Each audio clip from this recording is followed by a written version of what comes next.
Welcome, welcome, y'all. Welcome to my vlog. I had to delete the other videos. Listen to me. I'm getting really irritated at this world. So I got to do something to balance it out. I'm understanding that some of you don't have discernment. That means you're going to fall for lies.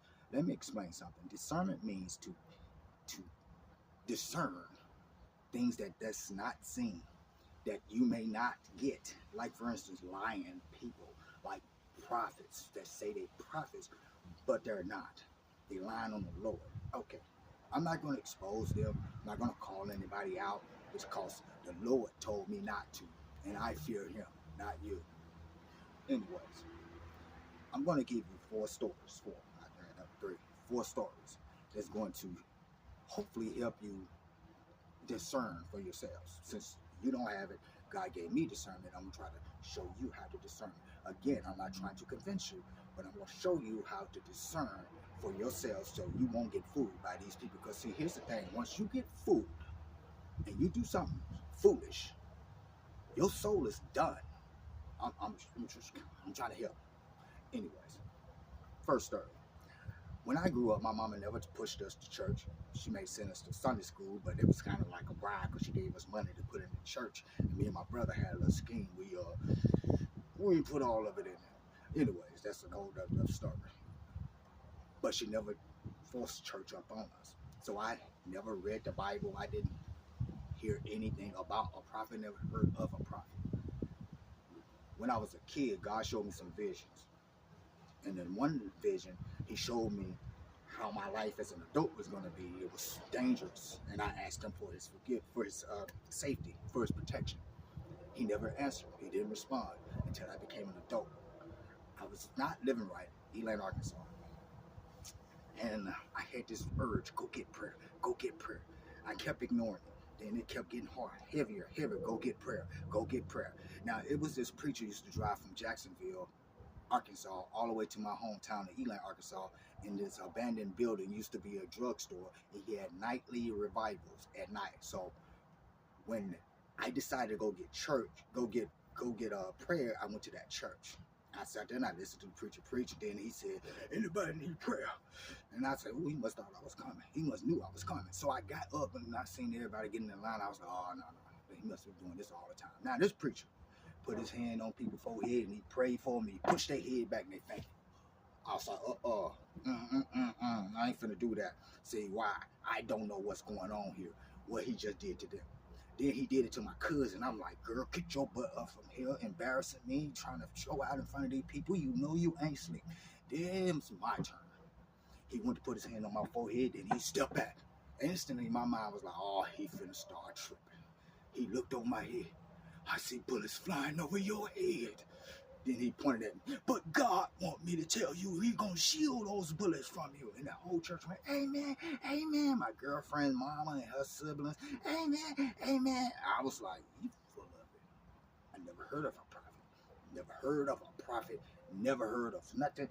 People doing none of this. This is brand new to me. So he put his hands on my forehead and then he prayed and pushed my head back. I was like, thank you. And I turned out, walked out. I already said I wasn't gonna do that. And I looked back and he was sad. I don't know. I hope the Lord didn't tell him something extra. Maybe he was sad because the Lord just showed him all of that and I didn't faint. He's used to people fainting. I don't know. But months later, it did come to pass. I didn't know that until years later, but it did come to pass. Here's what happened. One night, I just didn't want to go out. But this night, I decided to go out because a friend came and asked me to come help him find his brother.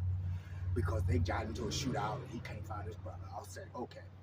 Now, I told him to stay right there on the porch. I went in, I grabbed my gun, I put on 2 coats because it was cold. And I went to the doorknob and the front doorway. He was sitting, and then before I put my hand on the doorknob, I heard, "Don't go with him." I jumped back, like, ooh. Then I turned, I made eye contact with my mama. And see, my mama was born with a mark. My mama have a gift. I seen it on her eyes. She seen something was about to happen that night. But I know how mamas operate. I can't go over there and say, "Mama, you okay?" Because see, mamas ain't going to let you go, especially if they got that feeling. So I gave her a nod of everything going to be all right. And I went out the back door. When I went out the back door, as I'm walking, my granddaddy David has just passed. I think it was him, a younger version of him, and I decided to go this certain route. I wasn't thinking it was a brain fart, y'all. And as I got to the edge of the project I hear, now what you walking this way for? It sounded like my granddad, a younger version of it. And I thought it was somebody that just came out of the project. I turned around, this is my hood, I walk where I want to. I told y'all I wasn't right. I wasn't living right. And I looked around and wasn't nobody there. I shrugged my shoulders. I later learned in my life when I shrug my shoulders, it's a dangerous situation. But anyways, I kept walking. Then I hear, yeah, nigga, you gonna shoot up my grandma's house and come back around here? I stopped. Stopped in the wrong spot, right up under the street light. Then I heard, boom!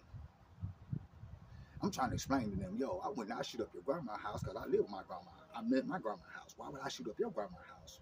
I live in my grandma's house. This don't make no sense to me. Then the Lord spoke. Turn now. Okay.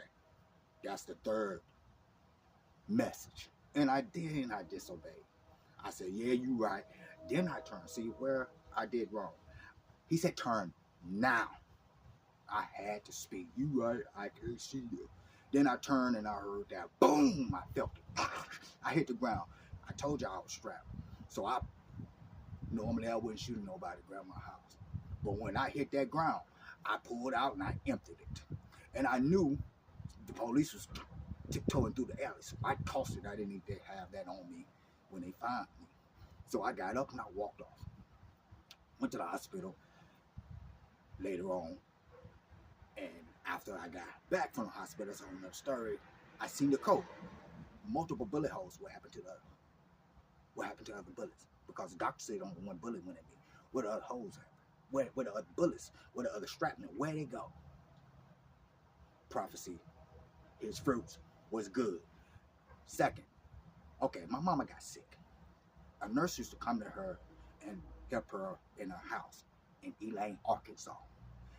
Years later, that same nurse was in Chicago in a hospital with my great aunt, taking care of him on my daddy's side.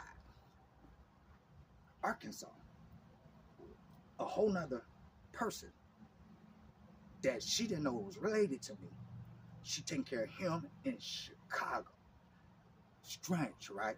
But anyway, that same nurse had her friend. She called her friend and then called me on a three-way. So we on the phone. She said, I just had this feeling to call my friend who was a prophetess. And she called me to have her friend prophesied over me. Friend told her something about my ex-girlfriend. Ain't none of y'all business. And then she said, you know how you always say, I knew that was going to happen. That was a gift from the Lord. That happens a lot. So how would she know that? But here's where she really shocked me. You know, God said he know you love him because you always talking to him. Wait a minute. I never told my mama. I never told my friends, never told my girlfriend, never told anybody that I talked to the Lord. My siblings used to see me in my room playing by myself. I'm not playing by myself. I'm playing with the Lord. I was in training. I didn't know it at the time. But I never told nobody. How would she know that? Her fruits was good. Third time. This preacher came to Grand Rapids when I lived in Grand Rapids, Michigan. And I went to a hotel where he was having this little revival. And he went up, he was prophesied to people that came. And he said something. You're going to be in ministry.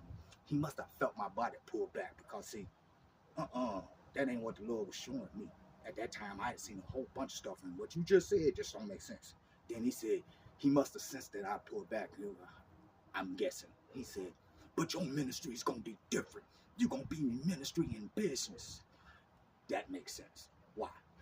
This is the D-Dreams Inc. Tough Few Fan Work concept. This right here is basically a thing. Imagine if this was a team. Each one of these players, names and numbers, is on the same team. Their whole name and number. This is the starters. This is the bench.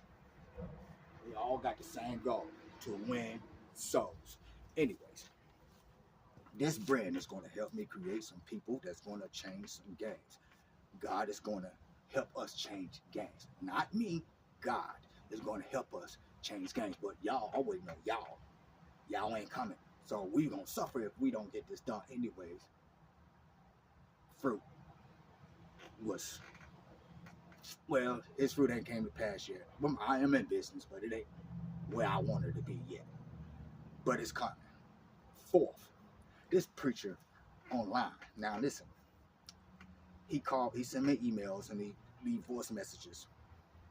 I'm not really too fond of that prophet anymore because I seen him on stage endorsing somebody, and God showed me something about that person. So you endorsing that person, that just don't make sense. So I stopped listening to him. He don't call me no more. I mean, I deleted his contact. I don't want to hear anything about him anymore. But anyways, there was something about that dude because his prophecy did come to pass. See, he said something to me. Don't let your left hand know what your right hand is doing because somebody was plotting to do you harm. See, God has had my homeboy call and tell me how to raise money from a business years ago, but I don't have a stage. He told me to get in front of some people and raise the money. I don't have a stage. So I created a vlog, this vlog. Well, it was called the Identity Vlog, now it's the 2D Vlog Report. I created this vlog to try to be my stage. I don't have a studio audience. So I was on Facebook inviting people to this sports bar so I can have a studio audience. Well, see, I was forced to get a job by this organization. Ended up getting a job with some corrupt people. And these corrupt people, I seen these people being corrupt to people who needed money, who needed a job. And I told them I was going to expose them. First, they tried to frame me online on Facebook, call me a rapist, and I flipped it on. See, here's the thing right there. When you try to mess with God people, he'll give you the ability to flip that mug on. The people that they said I raped, I contacted them, I tagged them on Facebook, and then they took over. I didn't have to do anything but sit there and laugh. I knew who it was. I knew exactly who did it because it was a female posing as a thug, their brother. But anyways, that's a whole different story. This corrupt organization then went to the streets, to a mafia. And that mafia then, okay, I'm telling too much. They tried to kill me. That's when I seen God do some stuff that you people would never believe. You don't believe it. That's why I stopped talking about it, because you don't believe it. I don't care. Your life ain't my life. I know what I live. I know my life. I drew it down. That's why God made me an artist. You ain't got to tell me I can draw it. That's my testimony. Anyways, after that shooting, 2 weeks after that shooting, a female voice said something to me in my left ear. I'm sorry. She said, the right vertebrae is a miracle of the Lord's. She was telling me about the 1994 shooting. Yes, yes. See, there is a bullet hole on my backbone. I would have a picture for y'all to see it, but I don't. There's a bullet. I do have it, but I don't have it on my backbone. After that shooting, I drove home the same night after that shooting. I was playing full contact basketball probably a couple weeks after that shooting. I never had any problems with this bullet hole on my back. God shielded me. So I don't care what you people in this world say about me or what you say about God. He told me not to fight his battles. And I don't have to fight his battles. We don't need to fight God's battles. He can fight his own battles. Trust me on that. I don't like people disrespecting my God, but hey, he don't want me to fight his battles. But you have to understand. You have to discern for yourselves. When a prophet tells you something, if it don't come to pass, he ain't no prophet. Now, I'm not a prophet. God gave me a prophecy, a few prophecies. Like, I can't tell. He don't want me to tell you what he showed me. So that means I'm not a prophet. I can't be a prophet because a prophet is a mouthpiece for the Lord. If he don't want me to tell you what he showed me, I'm not a prophet. I know there's a reason why I had to make this video again. I'm not going to repeat the reason why I had to make the video again, because I'm going to not do that. But there was a prophecy that I had gotten and I had used to say a lot. You're going to have to find it for yourself, because I ain't going to repeat it, because I'm done. I care less what happens from this point forward. I did my part. When I stand before the Christ, I hope he say, well done. Even though I haven't did what I really want to do, help people, but that's not my business no more. I tried. Those who stopped me. Whoo, it sucked to be you. I'm dead and I'm out.